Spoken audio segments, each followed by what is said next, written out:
Coach, I was sitting there looking at this year's roster right now with William there. This is really going to be a junior-led team, isn't it? Oh, yeah, big time. Yeah, six scholarship seniors on the whole roster, and I think we have 4 walk-on seniors, so 10 total guys that you could say is a senior. You know, we got a couple of juniors that I think have a chance to graduate in December. I think Christian's got a chance to graduate in December in 2.5 years. I think he only needs 10 hours to do that in the fall, which is unbelievable. So yeah, with 27 juniors on scholarship, and probably I think it's about 21 sophomores, is that what it is? So we're a big time junior sophomore team, and you know, I always value the senior because those are the guys that are usually the most invested, because they usually bring a great sense of urgency because they can see the end of the tunnel quick coming their way, and they just think differently, you know, as opposed to when you're a sophomore, freshman, or sometimes even a junior, if you know you're going to be back. But I love the makeup of our team because I think, you know, we got a bunch of guys that have gotten some great experience over the last couple of years. We didn't have a lot of seniors last year.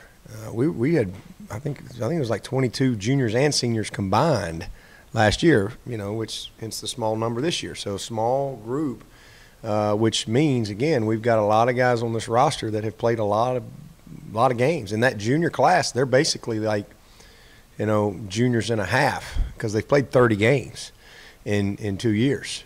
So they've got a lot of experience in big-time games. They understand what it takes, and there's a bunch of good players in that group. So that'll definitely be the group that'll have to kind of lead the way along with those few seniors that we have. But we got a lot of great guys in that sophomore class. Some guys that got tons of great experience like Klee, but then we also got other guys that are just like chomping at the bit to go prove that they can be an elite player, like Tanner Muse. For example, guys that played, guys that made impacts. You know, I mean, Tanner blocks a punt. I mean, he had a pick 6 last year. He had some moments, but he learned how to play, and he came out of the season with a different mindset. And so now he wants a bigger role, and so there's a hunger. Yeah, well, he's happy he was on a national championship team last year, but man, he wants to go be a guy. He wants to be an every down player. He wants to play more snaps, and so I love that sense of urgency that we have scattered all throughout the roster. I think that's something that will bode well for us. Coach, you had, I believe, 4 players transfer this year. Hopper transferred last year. Is that just a byproduct of how well you recruited and the depth that you had? And is that becoming more and more? And do you manage your numbers and your scholarship offers based on that? You know, your roster management is we pretty much recruit to our number. You know, you always kind of will, you know, you can jockey with a number or two, but for us, we don't get a lot of attrition. And even the guys that do transfer, they're graduates. You know, we had a few guys leave this year, but Baker was a graduate, Pagano was a graduate, Corinne was a graduate, and Tyshawn was a graduate. And these are all great kids. And you know, people have different reasons for, you know, their personal decisions and things like that. But you know, the main thing for me is these guys earning their degree from Clemson, and that's what those guys have done. And then occasionally you have some discipline issues, or you just have some guys that will just say, you know what, I want a different start for whatever reason, or it could be the competitiveness of it, and they just want a chance to play. You know, and that's kind of where Tyshawn was. I mean, Tyshawn, he loves Clemson. I think he made a 3.75 this spring semester. But here's a kid that y'all know he's kind of been through a lot since he's been there, and he needs a chance to really be the guy. This is his one chance, and he was going to really have to split that here. He knows that. He would have played. Well, I don't know, man, I'd love to have had him, but this is hopefully going to give him an opportunity to be the featured guy a little bit more, and you know, which will give him, you know, the chance that, you know, hey, that he wants to maybe have a chance to play at the next level, give him a little more tape. So I understand that. It's not a problem. Speaking of leadership, you know, there's not many seniors, a lot of juniors. You don't have an established quarterback. So who are some of the non-quarterback offensive veterans you're looking to step up, be vocal now that Eric's gone, Jay's gone, a lot of your high producers are gone? Yeah, well, we do have a good group around whoever the quarterback's going to be. I mean, we've got some proven guys outside. I think we got our backs are going to be outstanding, but it's going to start with the offensive line. I mean, this will be, in my opinion, the best line we've had. We lost one guy off a national championship team. And, you know, right now the guy that's taking his place is a fourth-year junior in Falcinelli, who got a ton of experience. You know, and then so you basically got all your guys back. And, you know, Falcinelli played a lot. Maverick Morris is an incredibly valuable player to us. And then you had 3 true freshmen that played last year, 2 of them that started at different times, and Sean Pollard, Tremaine Ankrum, and John Simpson. And so, no, those three guys are now sophomores. They've played 15 games against high level of competition on the practice field and on game day. So, the versatility that we're going to have in that offensive line and the depth and the knowledge and experience is where it's going to all start. Those are the guys that, as they go, we go. And so that's the good news for the quarterback. So it's not like you got a new quarterback coming in that's going to have to run for his life because he ain't got a left tackle or he's got a freshman left tackle. We don't have that situation. So hopefully those guys will step up and provide vocal leadership, but also just that kind of calming force for that quarterback position as it unfolds. Speaking of those quarterbacks, Coach Streeter was saying that competition could go well into the season if need be. He told me that he wasn't averse to playing 2 quarterbacks in a tight game if the situation calls for it. Is that the way you feel as well? Yeah, I mean, I just think we got to go with how it plays out. And, I mean, and if guys deserve to play, you got to play them. If it's just clear cut, then that's where it is. But if you've got 2 or 3 guys that deserve the opportunity to continue to compete for the job, you have to give them the opportunity to do that. Again, y'all have heard me say this many times. There's a reason the NFL has 4 preseason games, because they got to figure it out. Because you can't figure it all out at every position in practice. You know, you just can't. And sometimes you just got to get guys out there. Some guys just – the lights come on, they kind of shut down a little bit. Some guys, when the lights come on, they rise up a little bit more. Or you know, when the decision making is the most critical, you just find out a lot more. And you try to create every situation you can possibly create in practice. And we went live, I think, 3 times last year, and just even in the spring game, and just trying to, you know, help ourselves out a little bit and give those guys, you know, the best chance to go compete. And so I like, you know, how we came out of the spring. But, you know, with a whole month to go, it's gonna be interesting. I mean, we're like everybody else. I mean, because all we can do is evaluate and grade the tape every day and hold them accountable and create competitive, you know, situations, you know, all the way through. But about 10 days out, you know, we got to hone in on 2 guys. The third guy's not going to get quite as many reps. We got to get 3 ready, but we got to get 2, you know, showing up ready to go. And then, you know, depending on where we are with that, we'll go from there. You know, it's different. A lot of people will refer back to when Deshaun came in and Cole. Similar in some ways, but it's really more different. You know, Cole's a proven 3-year player. He played a ton of football, and he'd played some big-time winning football for us in critical situations. And you know, Deshaun was a long way away physically. You know, when, you know, broken collarbone, he was 180 pounds. He had a lot to do from April to August. Well, so you have a kind of a starting point, and he just kind of just went and got Cole. Cole didn't do anything wrong. But then all of a sudden the pressure of that situation, and then we get, so now to the point that we're like, okay, well, I mean, heck, we're opening up at Georgia. And we're like, all right, well, we're going to have to play the guy. We're going to play him a couple of series. That was kind of, you know, Chad had brought that to me, and I'm like, hey, I'm good with it. Let's go. And so, you know, and in that game, a couple things didn't go Cole's way. We had some drops early and things, but, you know, next game, we kind of balanced it out a little bit more. And then maybe the next, I think it was the third game maybe, we're in Tallahassee, and it just kind of happened. And it's got to be that way for the team. You can't anoint somebody. You can't say, okay, this is your job, unless that's just you don't have anybody and guys are hurt or something like that, and you just got to name somebody. But when you got a really competitive situation, you have to, for the chemistry of your team, the culture of your team, guys got to go earn it. And so we'll see how it all plays out. Kelly, as y'all have heard me say, is the guy going in, and again, if we laid the ball down right now, he gives us the best chance to win today. A lot of stuff to go between now and then, and I'm anxious to see where those guys are.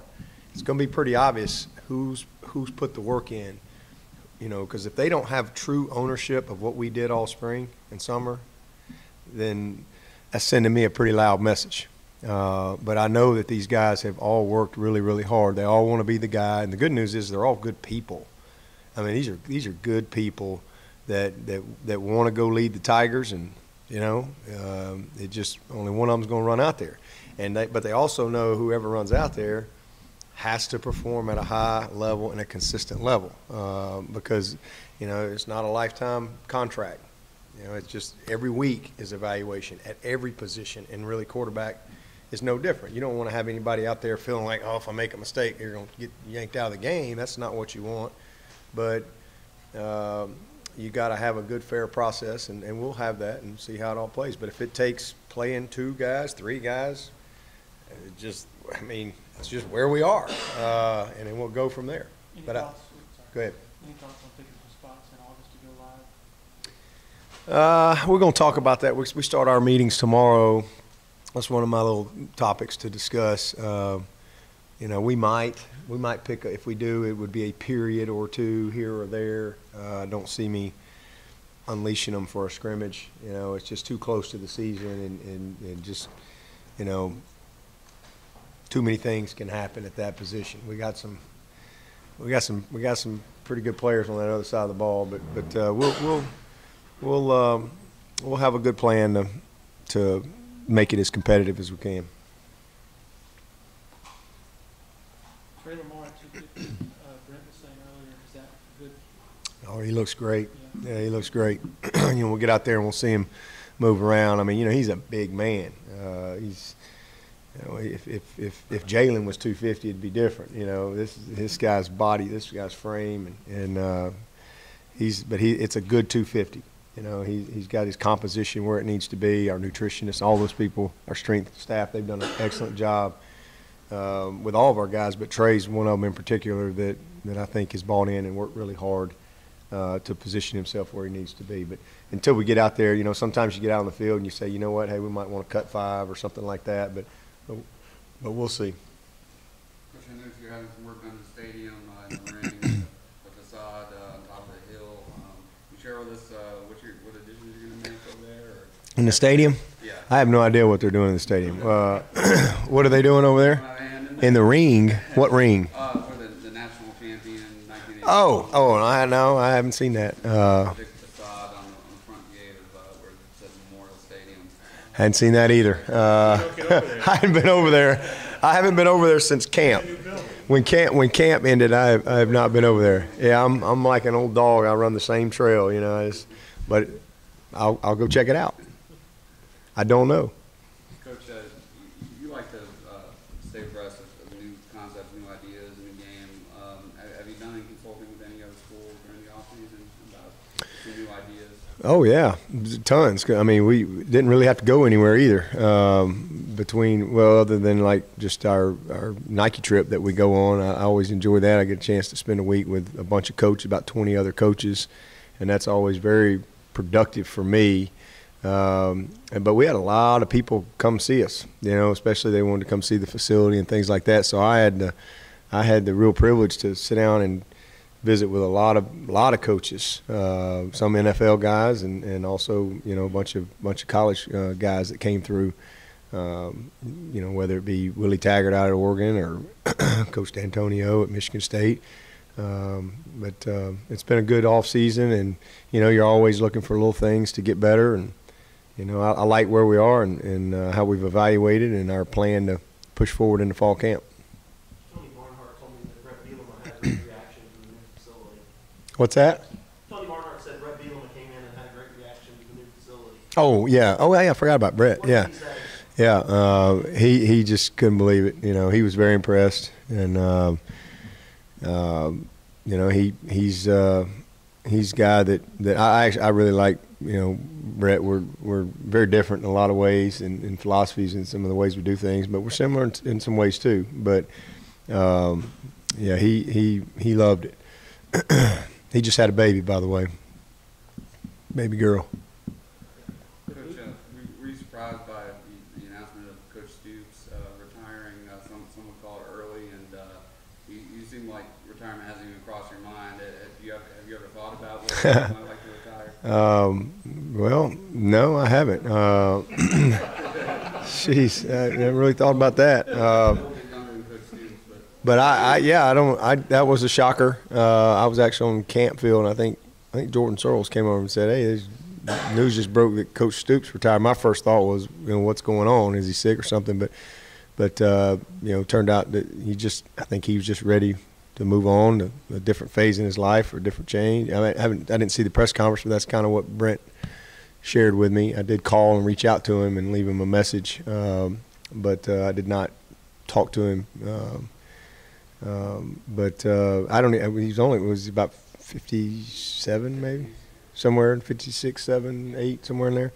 But no, I mean, I have no idea. I fully intend to coach for a long time. I don't think I'll go till I'm 70 something. But who knows? I don't know. I have no idea. I just hope I can hang around as long as Tim Beret hangs around. Well, why is Hunter Renfro such a good football player? Well, he's got a great mind for the game. He's a quarterback. He's a coach's son, so he's just been around the game forever. So he's one of those kids that, when you split up teams in the neighborhood, he just knows how to play. And he's a great competitor. Loves to win. Will compete at anything. I've been around. He and my son Will have become great friends over the last couple of years, and so I've been around him in a lot of different type of settings, and I just kind of had a chance to watch him. And it doesn't matter if they're playing cards. He's just a very competitive guy, first of all, and it's an unassuming competitiveness. But he's very smart, very, very, very smart. Has great instincts for the game. Very coachable. He gets it. You can show him things on tape. You can show him things on the board, and then he can go and make those things happen on the field. Whether it's a release technique, it's a route running technique, it's something with his break points. So those are things that have been big attributes for him. And then just he's really, really special when it comes to his lateral movement. I mean, he can change direction on a dime. He can make you miss in a phone booth. He's just a very quick guy, and he's fast. I mean, he's got some long speed too, but he's one of the best shuttle guys on our team. He's got great ball skills. The biggest weakness that he's had has been his size and strength since he got there.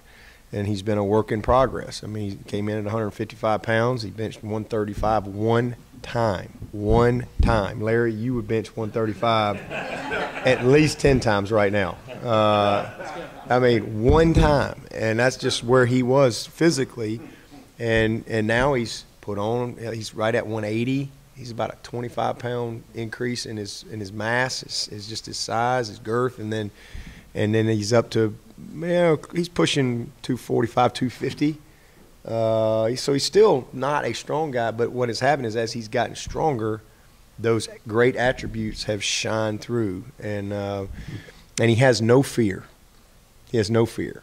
So he's just got a lot. There's a lot of reasons why he's a really good player, but he is nowhere near a finished product. He's got 2 more years left. He's going to need every ounce of it, but when he's done, he's going to be a 190-pound guy that is just going to be hard to stop. So I'm really proud of him, and now he's developed, and he's an excellent leader too. Did anyone have to champion his cause a couple of years ago to get him in the lineup? I mean, did you? No, he earned it. You saw it? Yeah, saw it in fall camp. Y'all can go back and read all the fall camp. You know, y'all look at me like I'm crazy. Oh God, he's talking about Hunter Renfro again. Y'all want to know about Dion, and y'all want to know about Ray, and you know, because that was the 2 5-stars coming in.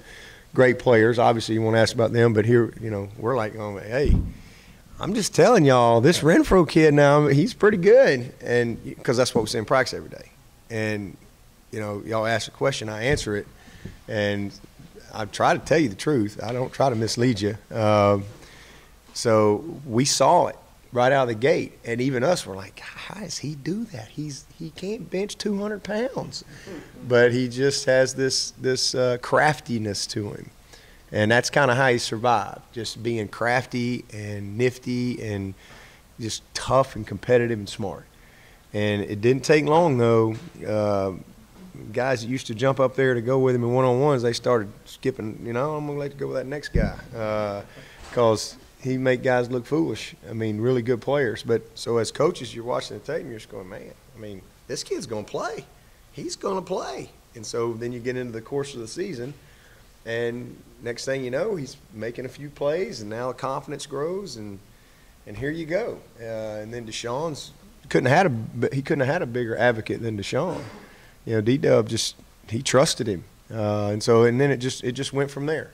And that's just, I mean, the best player plays, and he transitioned very, very well. How well do you think he's able to impart that football IQ to the other receivers, especially younger guys like Overton, Powell, Chase? Very well. He's kind of like a coach sitting in there already anyway, as far as how he handles himself with the guys. And he's not a in-your-face kind of guy at all, but he will definitely point out and help and answer questions, and for all of them. I mean, from the walk-ons we've got a pretty good little group of walk-ons too, to you know, even Dion to this day. I mean, Renfro will offer his help to any of them, but he also will listen to all them.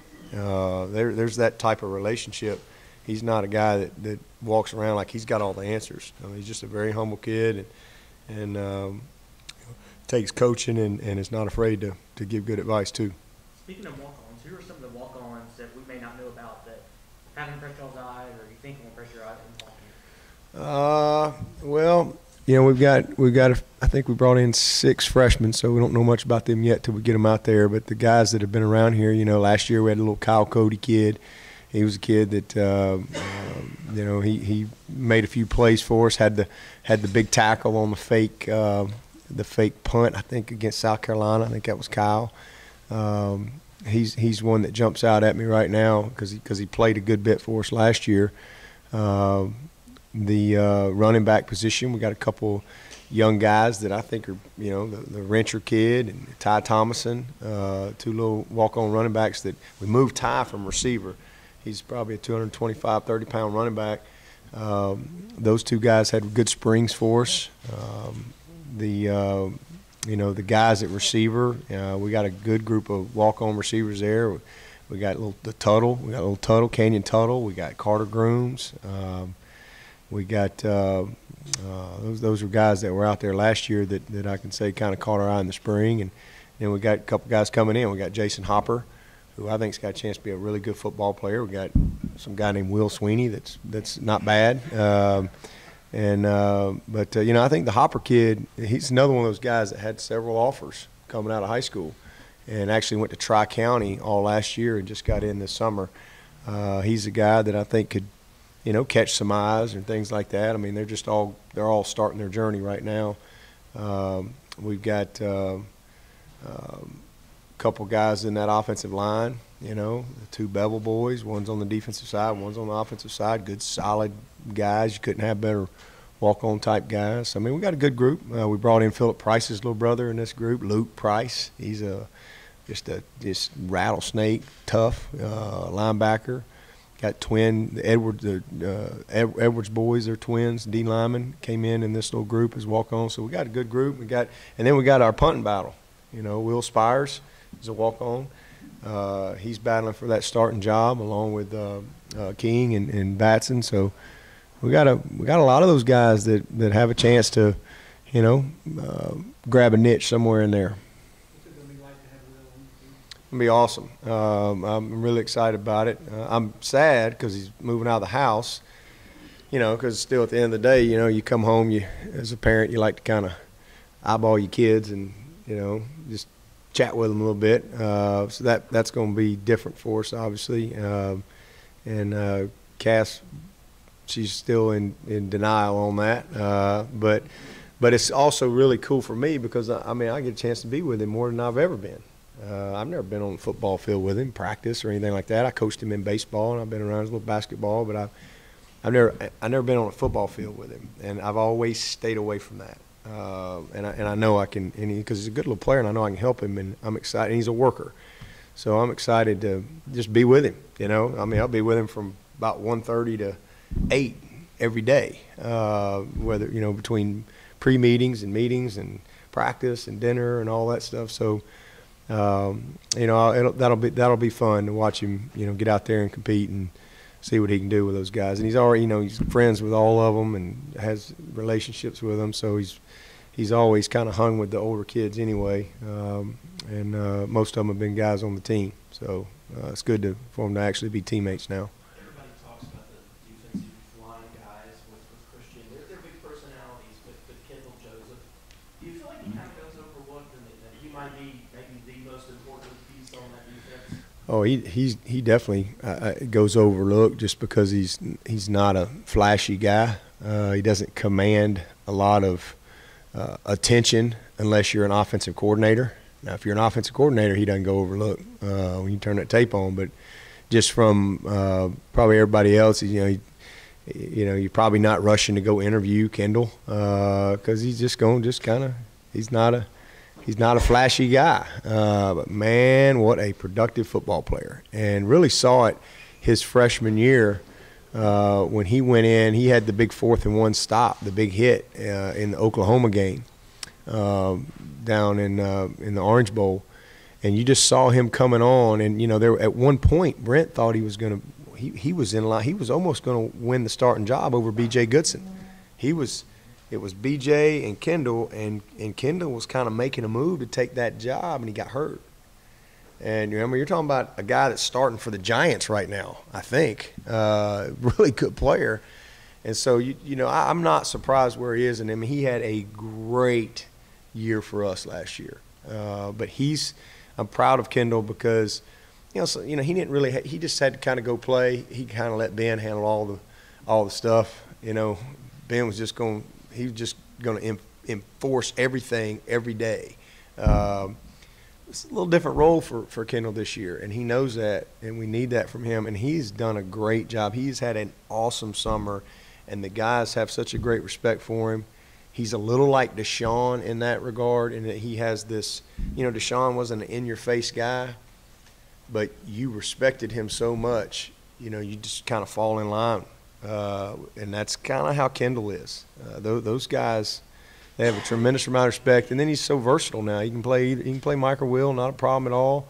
Understands everything we're doing up front, and really, truly, has a great relationship with Brent and understands what he wants and how to get it done. So anytime you got guys like that can make your job easier as a coach, that's an awesome thing because that really frees Brent up. I think Brent can have a real peace of mind with what he's got at that linebacker position, because he knows he's got a guy like Kendall to kind of help him navigate it. Is this Deion Kane's time to shine now? Well, I think it's time where the light can maybe be brighter, but I think he's been shining, since he got here. From day one, he has shined. He obviously didn't finish his freshman year the right way, but he had some big moments. He put down there his freshman year, that touchdown catch he had in Columbia, South Carolina. He had some big plays as a freshman. And we made it to the national championship game that year with no Mike Williams. We got Sharon playing a different position. We got Deion, who stepped up big for us. And he wasn't a very focused Dion. You know, he was just, hey, I'm in college. I'm happy to be here, and you know, not a very focused football player. Whereas now he's very focused. In fact, you know, a team meeting yesterday, and he was begging Coach McCorvey to quit turning the lights off in the indoor so early. You know, he wants them on at least till 11 o'clock at night because he's just got more work to get done. So I mean, that's where he's at right now, and that's pretty cool. So, and then and I think some of that is fueled, yes, by guys are gone, and you just have this sense of urgency of, okay, it's my time to lead. It's my time to really take on an even bigger role. But he had a huge role last year, you know, all season long, had some huge moments, and was really a big spark in the national championship game. I mean, he had 3 or 4 really critical plays in that game to keep drives going, and then obviously had the long run to set up a score for us. So I think he's just built on it from where he finished off last year. I don't think we mentioned Ray Ray's name at all today, but he had a great spring, didn't he? He did. Ray Ray's same thing. You know, Ray Ray he's one of the most talented guys we got on our roster. I mean, he is just gifted, a gifted football player. And he's tough. I mean, we don't have a tougher kid than Ray Ray. Tough, fast, he's strong. I mean, pound for pound, he is a strong kid. But he was just a very immature guy coming in here, not in a bad way, but just not a real understanding of what it was going to take to be a great player at Clemson at this level. And, you know, so he's had to kind of go through some maturity, go through a few growing pains, but he's had some big moments as well. The biggest thing with him is he had to battle through a couple injuries, which set him back.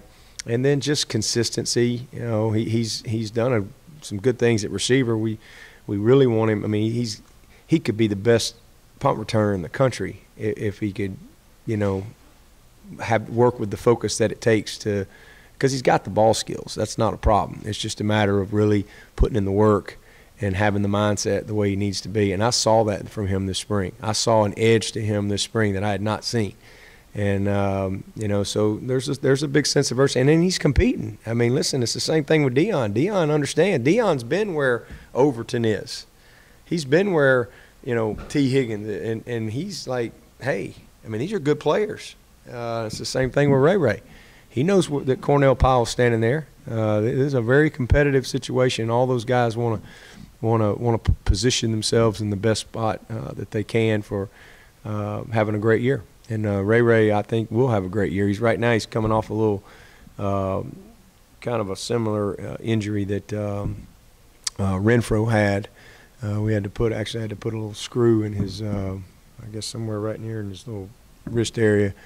Same thing that Renfro had. So he'll be able to practice, but he might be a little limited the first week. But we'll get him rolling, and it should be fine.